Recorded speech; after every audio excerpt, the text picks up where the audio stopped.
اليوم بصراحة كما كتعرفوا هاد الواقعة اللي وقعت خوتنا اللي في المغرب ومنهم، يعني هما راه اهلنا وحبابنا وشفنا فيهم ولادنا امهاتنا خوتنا. نتمنى ليهم الله يرحمهم، عزانا وعزاهم واحد. الله يرحمهم والله يغفر لهم يا ربي، والله يشفي الجرحى اللي هما باقين مساكن. الله يشافيهم والله يصبر اهلهم، الله يصبر الوليدات مساكن اللي فقدوا والديهم، فقدوا خوتهم، كاين اللي فقد عائلته كامله. قلوبنا معكم والله يصبركم يصبرنا من هذه الفاجعه، لا قدر الله. الحمد لله والشكر لله، وربي يصبرنا ويصبركم، واي حاجه من عند الله سبحانه وتعالى الحمد لله عليها. كما كتعرفوا بزاف يعني هاد اليومين هادو، يعني الخير اللي كنعيشوا فيهم الصراحه كنعيشوا في الام.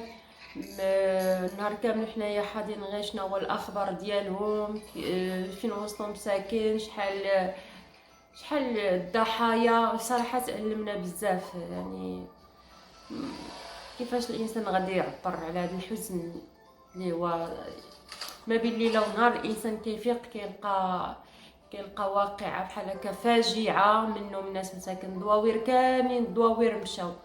اي دوار شفتي كتلقاي مساكن يعني اللي خارج غير واحد اولا جوج اولا حتى واحد كاع. كاينين شي عائلات مشاو كاملين، وكاين مساكن شي وليدات كنشوفهم قلبي والله كيتقطع.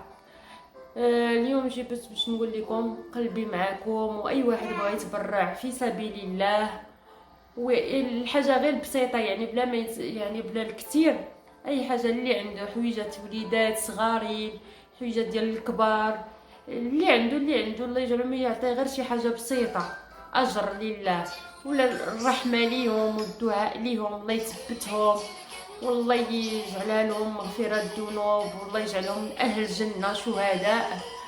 ونتمنوا ليهم يا ربي يعطيهم الصبر، لان الصبر يعني الانسان اللي كيفقد عائلته كامله ما بين راه مشات عين، ماشي تا ما بين ليله ونهار، راه مشات عين كيصبح بلا عائله راه صعيبه. هذاك الشيء علاش كنتمناو لهم الصبر والله يرحمهم. وش غنقول لكم، والله ما عرفت شنو نقول. يعني الانسان كيتلف هاد المواقع اللي كتكون حزينه.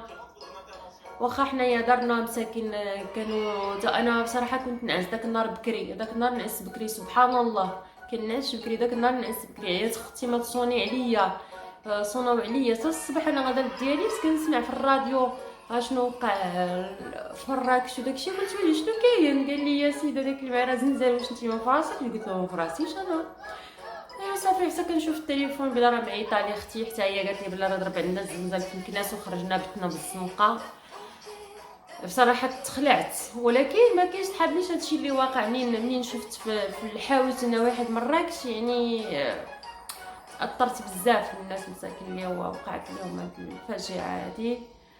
ومهم نتمنوا لهم الرحمه.